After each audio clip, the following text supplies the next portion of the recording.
incident is ongoing. The police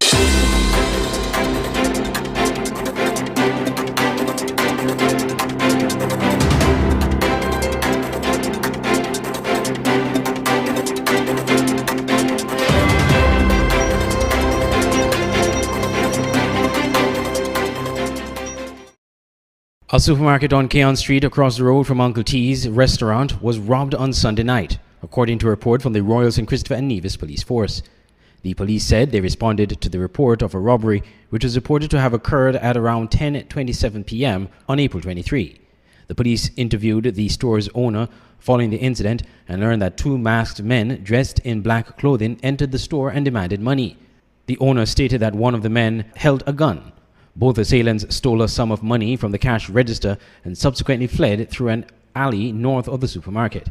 The scene was processed by the crime scene unit and items of evidential value were collected. Investigations into the matter are ongoing. The police is appealing to the public's assistance in the pursuit of justice in this matter. Skn Newsline will provide updates as this investigation develops. Meanwhile, a break-in was reported at the Bastia High School. According to police, on the morning of Monday, the 24th of April, the Royal St. Christopher and Nevis Police Force responded to a reported break-in at the Bastia High School's Food and Nutrition Lab, located on the Beach Allen Primary School grounds. Police interviewed a number of teachers and learned that several items were identified as missing from the lab. These include a Mastertech coffee maker, 2 Mastertech blenders, a Brentwood air fryer, some money from a cash pan, and an assortment of keys. The crime scene was processed and all items of evidential value were collected. Investigation into the incident is ongoing. The police strongly condemns this and all criminal acts perpetrated against educational institutions as selfish, brazen, and contemptuous. Further, the general public is strongly reminded that the possession, sale, storage, concealment, and purchase of stolen property is a criminal offense. Anyone found with stolen goods in their possession will be readily prosecuted, the police said. The general public will be updated on the investigation as more information becomes available. I'm Andre Huey for Skn Newsline. As various heads of missions accredited to St. Kitts and Nevis joined the Ministry of Foreign Affairs in commemorating Diplomatic Week, Prime Minister Dr. Terence Drew reiterated the policy and pathway he's taken towards achieving the status of a sustainable island state. The 2023 Diplomatic Week is being commemorated under the theme Driving Change, Advancing a Vision for a Sustainable Island State. In presenting the featured address at the opening of the week of activities, Prime Minister Drew told diplomats to strengthen and deepen relationships with all diplomatic and consular partners as part of the process needed to succeed in sustainability, and encourage visiting diplomats to be a part of the country's journey.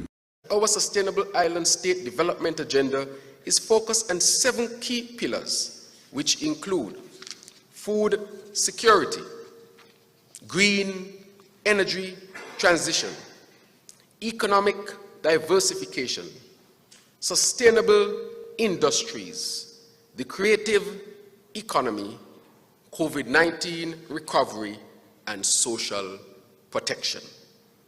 As we celebrate our 40th anniversary of independence, it is my fervent hope that many of you will not only return to be a part of this grand celebration of nationhood, but you will return readily to concretize mutually beneficial partnerships in areas such as food security, green energy transition, economic diversification, sustainable industries, the creative economy, and social protection, as you pledge your support to our vision of developing a sustainable island state.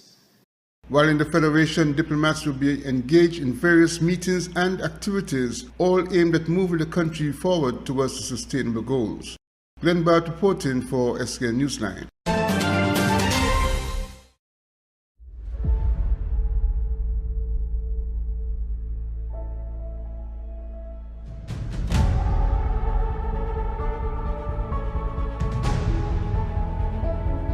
It's beautiful. He took one look at you and the angels started singing. Another wonderful day. Ah! What would you say about staying here for a few months or like a year, just so that we can be together again and just live and love and laugh and have fun and breathe?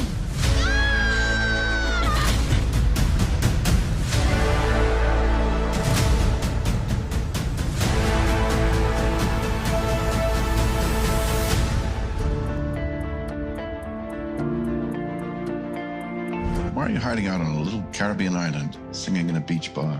When I came here, I was at peace, and I never left.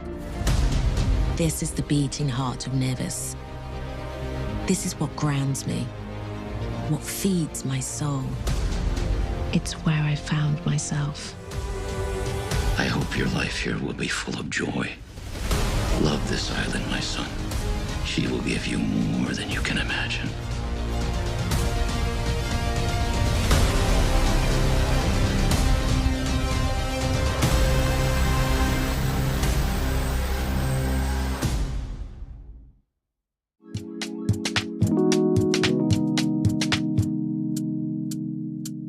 Want to buy some fresh fruits, vegetables, or ground provision, but don't have the time to go to the market or even to find parking? Look no further. Green Market and Delivery is your solution. Green Market and Delivery is an e-commerce store that sells and delivers local produce to customers in St. Kitts and Nevis. Anything you purchase, you can get fresh from the market and delivered directly to your door. Log on to www.greenmarketskn.com. Click on the e-store link, choose your items, and shop away. We have a wide array of products from fruits, vegetables, local products, spices and seasonings, and much more. Save time and energy. Shop on greenmarketskn.com, your one-stop shop for fresh local produce. Online radio has never been this great. It's Voice of the Caribbean Radio at voiceofthecaribbean.net. Tune into Voice of the Caribbean Radio for great Caribbean programs, news, entertainment, sports, and current affairs. Wake up each morning and be inspired with One Day at a Time with Kim Huey. Stay abreast with news across the Caribbean and internationally with the Caribbean News Hour, and be entertained with shows like Reggaeville, Caribbean Classics, and Jive Music Show. Visit our website, download our Android mobile app, or listen us on TuneIn Radio. There is so much more on Voice of the Caribbean Radio, reaching the Caribbean and beyond. Check website or app for program schedule. The Skn Newsline website now offers you more news. Log on to www.sknnewsline.com for local, regional, and international news. You can also watch the latest newscast and keep abreast with news in sports, all from sknnewsline.com. That's www.sknnewsline.com. News at your fingertips. Non-nationals living on Nevis who failed to capitalize on the 4 amnesties that the Nevis Island administration would have facilitated for persons to have their residency status regularized could be deported if they fail to put their paperwork in order. Premier Mark Brantley, when asked by Skn Newsline for an update, suggested that some non-nationals who needed to make use of the amnesty deliberately did not do so, and if caught by immigration, will be deported. The last amnesty would have ended last year, and we made it very clear that we are not inclined to go down that road again, because we have given not 1, not 2, not 3, but 4 opportunities to persons. Sadly, what has happened, Mr. Huey, and this is my analysis, is that individuals, everybody out there playing smart. So people say, oh, they give an amnesty 2 years ago. I'm not going to pay nothing. Let me use proper English. I will pay nothing for work permit, residency, or whatever, because they must give an amnesty again. That is the thinking. And then it is also unfair to those who are law-abiding, because those individuals who every December they have their work permit money, their residency money put aside to make sure that they are legal in the country. Then after they would have paid, 6 months later they hear, oh, amnesty. You know, when you have amnesty, people come in all 7, 8 years. They've been living here and don't have no work permit, don't have anything. What's the next step? Next step is they must come in and regularize themselves, pay what is owed, or they, if they're picked up by immigration, will have to deal with the consequences of that. The Premier's ministry, through the Work Permits Office last year, extended the amnesty for non-nationals residing on Nevis who are in arrears of payments for work permits, annual residency and visa extensions. I'm Andre Huey for Skn Newsline. Venezuelan Naval Class A tall ship, the Libertador Simon Bolivar, began accepting visitors, providing an insight into the training for the young sailors and the special relationship they have with their vessel. The naval training vessel is named after the famous Venezuelan and South American liberator Simon Bolivar and will remain docked at Port Zante until its departure on Saturday, but remaining open to the public up to 4 p.m. on Friday. Under the captaincy of Jesus Morano Jimenez, the ship was welcomed to St. Kitts and Nevis by non-resident ambassador to Venezuela, Dr. Norton Wilson, and by the Venezuela Embassy Charge of Affairs, Marco Antonio Guzman Adrian. Various schools on the island have organized field trips to the ship, and many adult residents and the visitors have also taken opportunity to visit the ship. The ship is currently performing a Caribbean training cruise that will take the crew from St. Kitts to Cuba, then on to Mexico and Colombia before returning to Venezuela. While visits to the ship are free of course, minors must be accompanied by adults, and adults must have a valid photo ID to get access to Pier Number 2 and to the ship.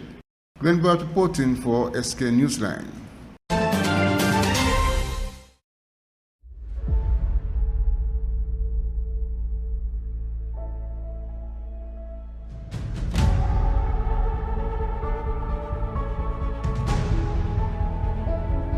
It's beautiful.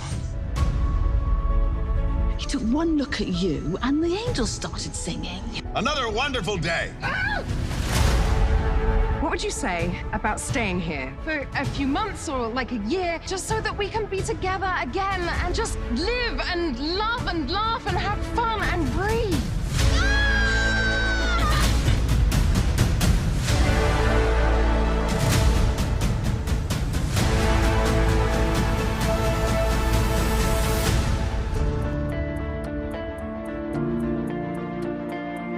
Why are you hiding out on a little Caribbean island, singing in a beach bar? When I came here, I was at peace, and I never left. This is the beating heart of Nevis. This is what grounds me, what feeds my soul. It's where I found myself. I hope your life here will be full of joy. Love this island, my son. She will give you more than you can imagine.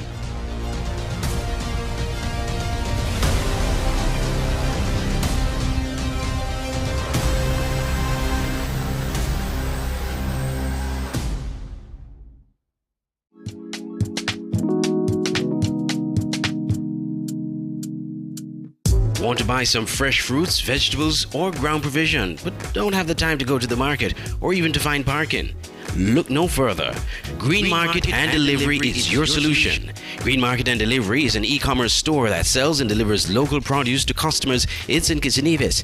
Anything you purchase, you can get fresh from the market and delivered directly to your door. Log on to www.greenmarketskn.com. Click on the e-store link, choose your items, and shop away. We have a wide array of products from fruits, vegetables, local products, spices and seasonings, and much more. Save time and energy. Shop on greenmarketskn.com, your one-stop shop for fresh local produce. Online radio has never been this great. It's Voice of the Caribbean Radio at voiceofthecaribbean.net. Tune into Voice of the Caribbean Radio for great Caribbean programs, news, entertainment, sports, and current affairs. Wake up each morning and be inspired with One Day at a Time with Kim Huey. Stay abreast with news across the Caribbean and internationally with the Caribbean News Hour, and be entertained with shows like Reggaeville, Caribbean Classics, and Jive Music Show. Visit our website, download our Android mobile app, or listen us on TuneIn Radio. There is so much more on Voice of the Caribbean Radio, reaching the Caribbean and beyond. Check website or app for program schedule. The SKN Newsline website now offers you more news. Log on to www.sknnewsline.com for local, regional, and international news. You can also watch the latest newscast and keep abreast with news in sports, all from sknnewsline.com. That's www.sknnewsline.com. News at your fingertips.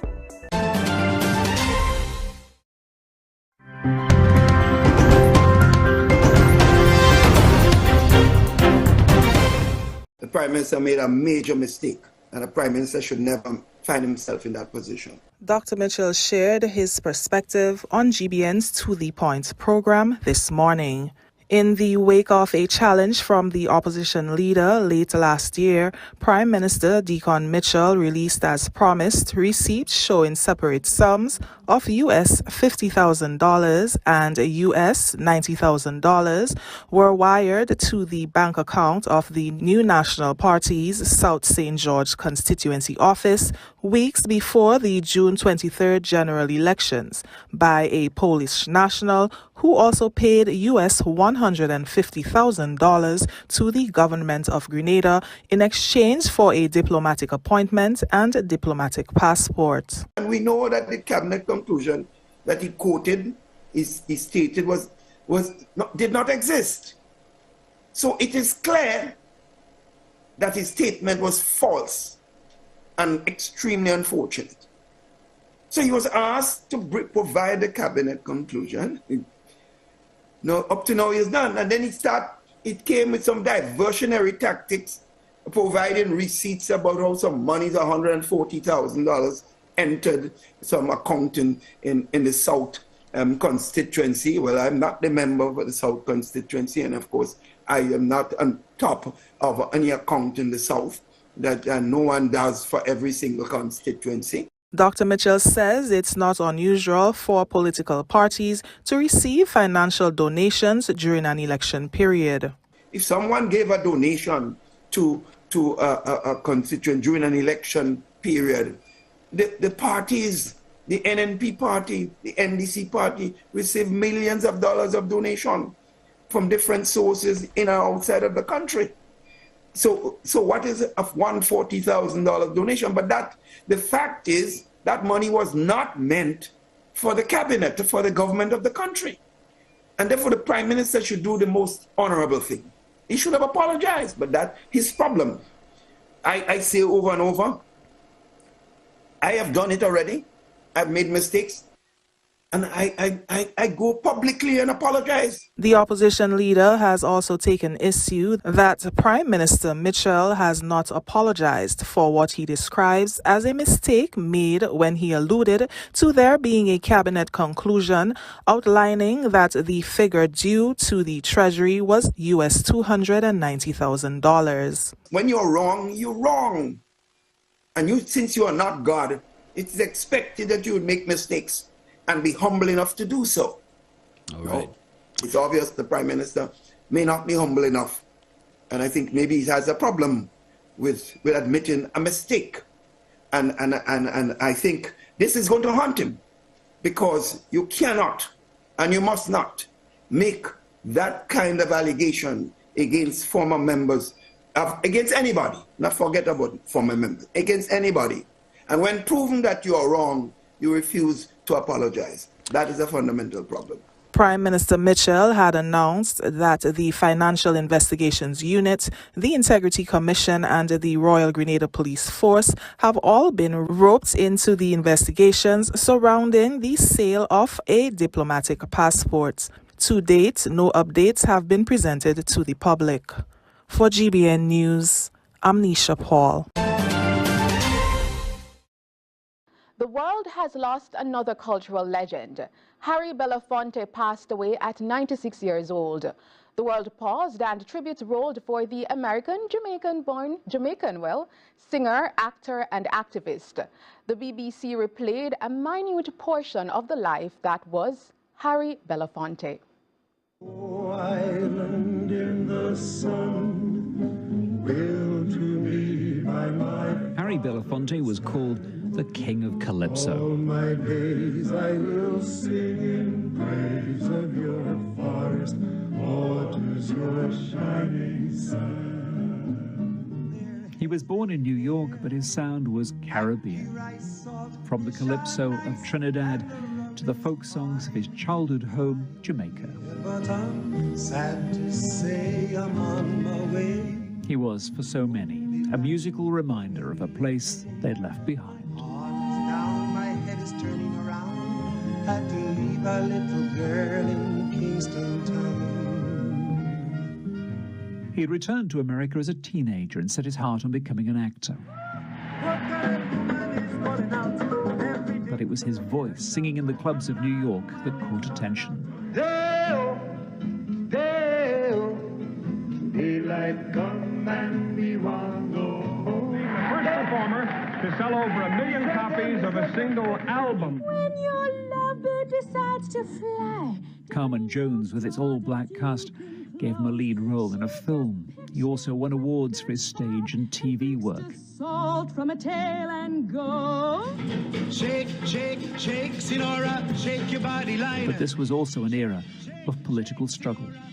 Inspired by his hero Paul Robeson, he was at the heart of the battle for civil rights, shoulder to shoulder with Martin Luther King. Dr. King had requested that I organize as many artists as were available to come down to perform tonight. And to participate tomorrow in the march. I wound up on McCarthy's blacklist, even being called a communist. For a long time, I couldn't work or couldn't get employed. Over the years, he continued to campaign. He worked for UNICEF.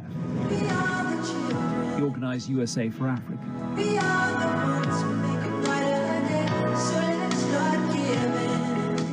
He spoke out against apartheid. And just to note, he was born in America, but spent his earlier years living in Jamaica. Meanwhile, local tributes flowed in the nation's parliament as leaders reflected on the icon who showcased much about the rich and diverse culture of the Jamaican people in his art.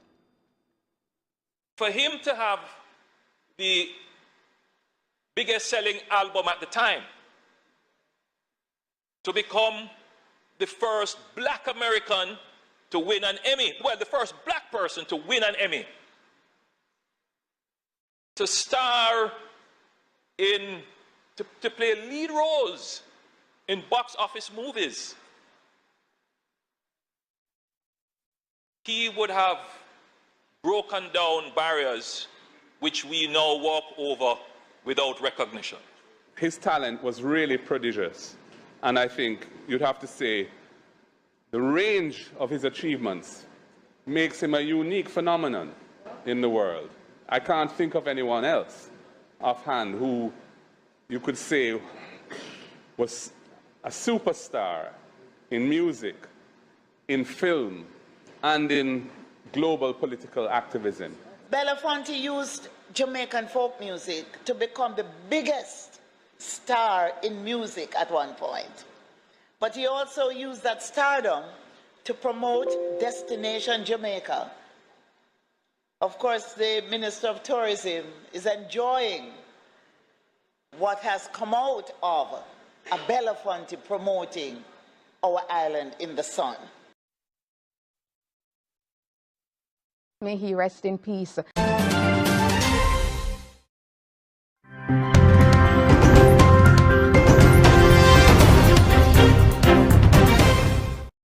We begin in Sudan, where yet another ceasefire between the army and the paramilitary rapid support forces has been repeatedly violated.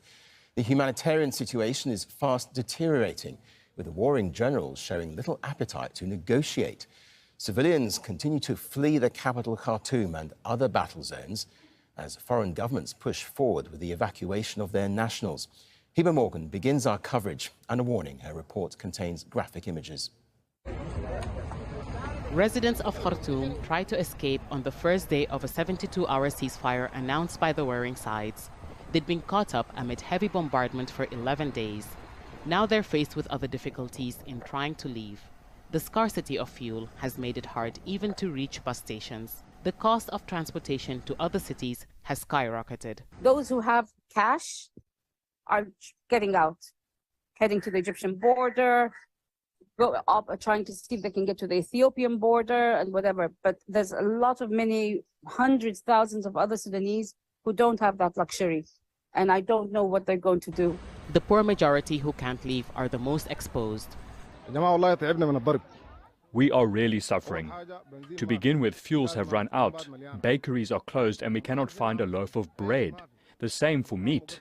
Prices have soared. 1 kilo of tomatoes costs nearly $9, let alone the sharp shortage of medicines. We cannot live here or even leave to other areas.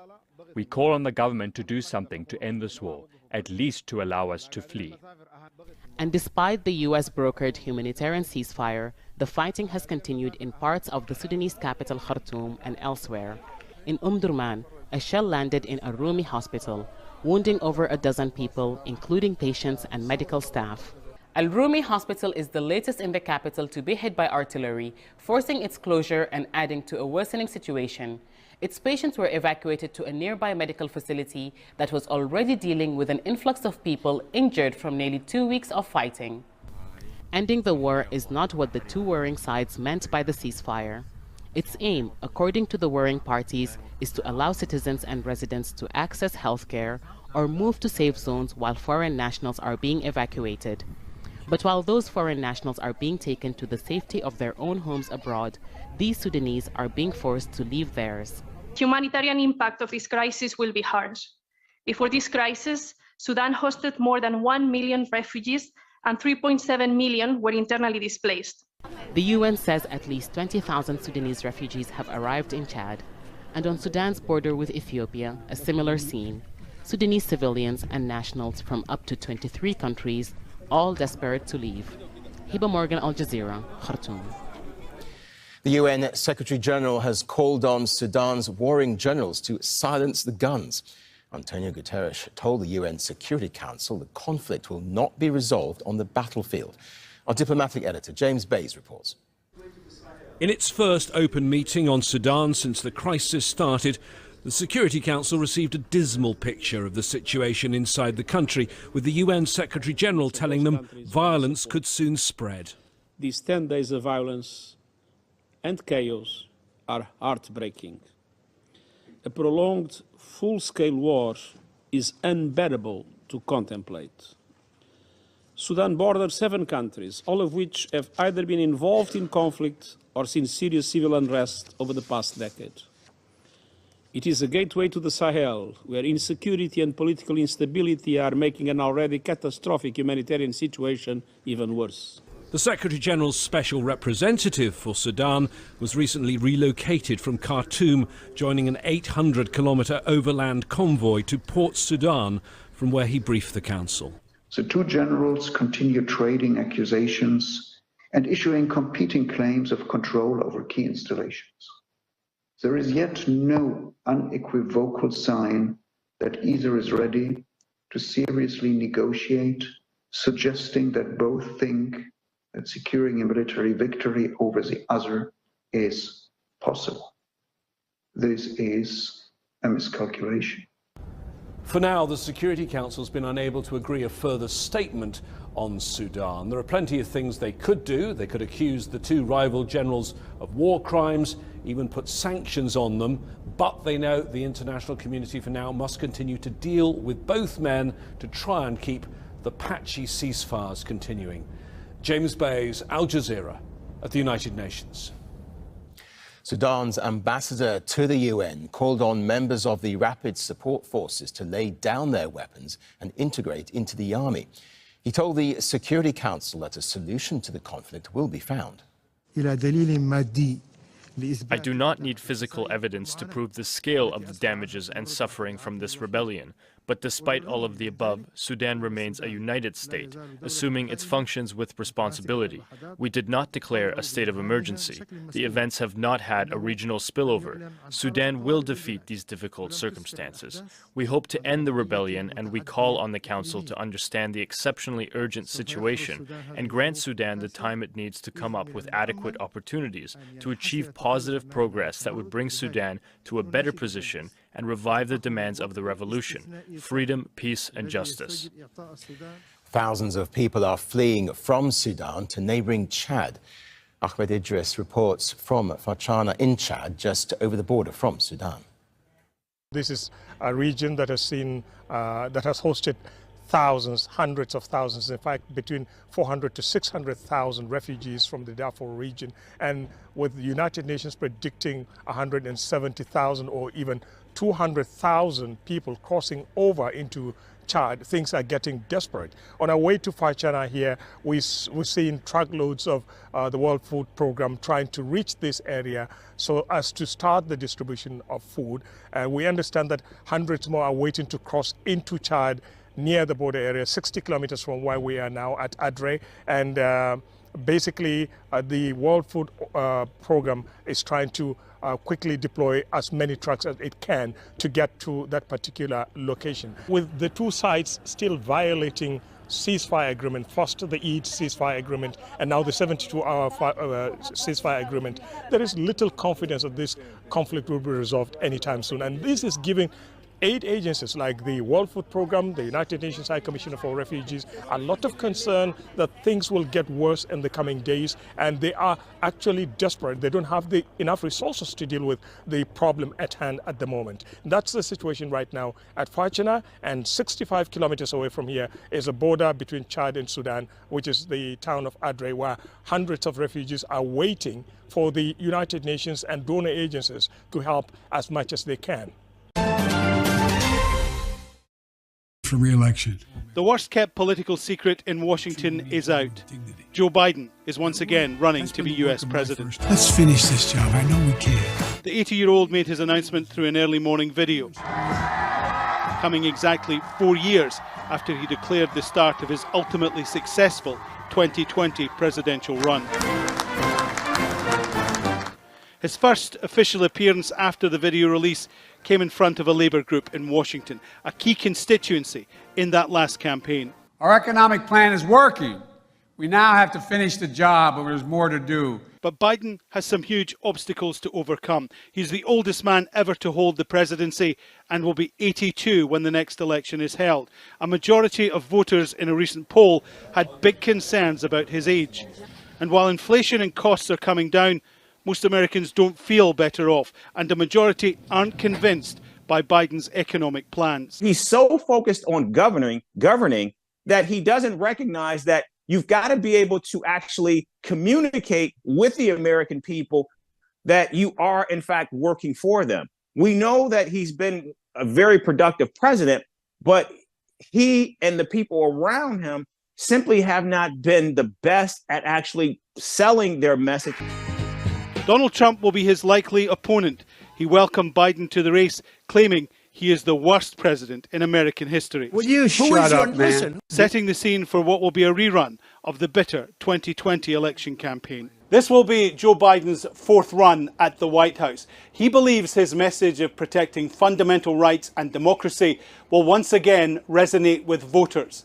The presidential campaign will get underway in earnest after the summer break. It will be long, it will be expensive, and it will be bitter. And for Joe Biden, it will be the last one he will ever fight. Alan Fisher, Al Jazeera, at the White House.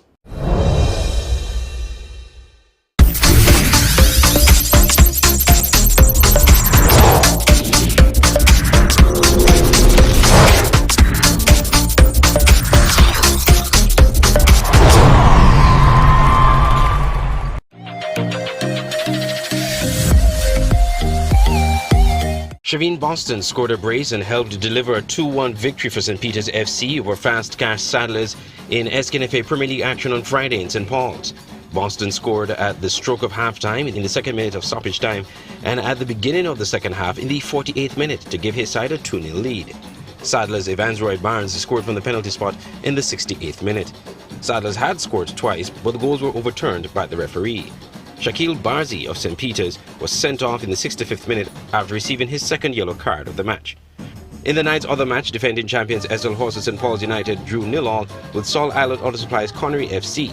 After losing their first match of the season last week, Flow 4GK and Rockets lost 2 more points when they drew 1-1 with Security Forces in Sandy Point on Saturday in the SKNFA Premier League. Raheem Davis scored for Keon in the 35th minute, but Daniel Francis equalized in the 60th minute for Security Forces. This is considered a good result for security forces who are yet to win a match but earned 2 points in their last 2 matches, a result of a strategy their coach, Sinclair Morris, said they have been working on. Well, for the past weeks we've been working on our strategy in terms of having a mid-block and a low block. And then see coming to fruitful in this game, where we settle in the low block and mid-block and try for the counter-attack. We don't 1-0, that's okay. I tell the fellas, just continue. In the first half, yeah, we had them. At least 1 or 2 goals we could have scored. Unfortunately, we missed them. But as the game goes along, we get more confidence. And as this is our 3rd game where we play good, great football, just that we need to work on the attacking part of it now. Once we're working on the attacking part of it for the next coming up games or the second one, I think we do good. But overall, I'm satisfied with the team. I'm proud of them. Very proud of them. Assistant coach of Skn, Valentine Anthony, said this was an off game for Skn. Well, I would say kudos to police. They come out and they executed their plan. To my team, we tried our best, but in the end, it just didn't work out for us. I think we just had a bad game, a half game. Hopefully, this is our first and last half game, and just look ahead to move forward for next week against Sandy Point. Meanwhile, MFCR Old Road United Jets defeated Jones Group Sandy Point 4-1 to inch closer to the top of the table. Scoring for Old Road, Nequan Brown scored in the 4th minute, Kendall Libert in the 50th minute, Curvis Collins in the 64th minute, and Tiquani Williams in the 84th minute. The lone goal from Sandy Point came from Tondre Rouse in the 68th minute. Coach Alexis Morris of Old Road said they came into this match to send a statement, and they did just that. Tonight I must tip my hats to my guys. I think we came out from the very onset and we wanted to send a statement. And I believe that we would have done that. It's unfortunate that we only ended up scoring 4. We should have scored a barrage of goals tonight. But we are grateful for the victory nonetheless. And we just got to continue as we have 1 more game in the first one. We are targeting 23 points. We're sitting nicely at 20 right now, and we just want to come back out against Canoe in the final match day in the first round and ensure that we secure 23 points. With Saturday's results, Old Road are just 3 points off the top, with Skn Rockets leading on 23 points. Bath United edged former champions Rams Village Superstars 1-0 on Sunday at the Warner Park in round 1 action of the SKNFA Premier League. The goal coming from Chris Brown in the 5th minute. Dajal Kelly of Village was sent off after receiving a 2nd yellow card in the second half of the match.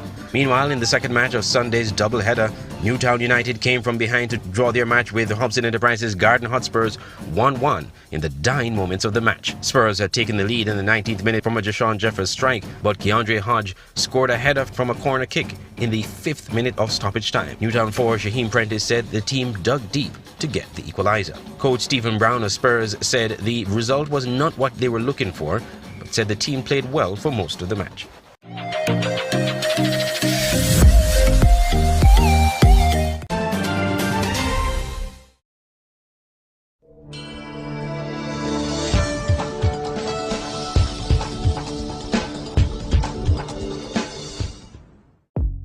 Welcome to the Skn Newsline Weather Report. I am Janil Boone. Here is a look at the forecast for St. Kitts and Nevis.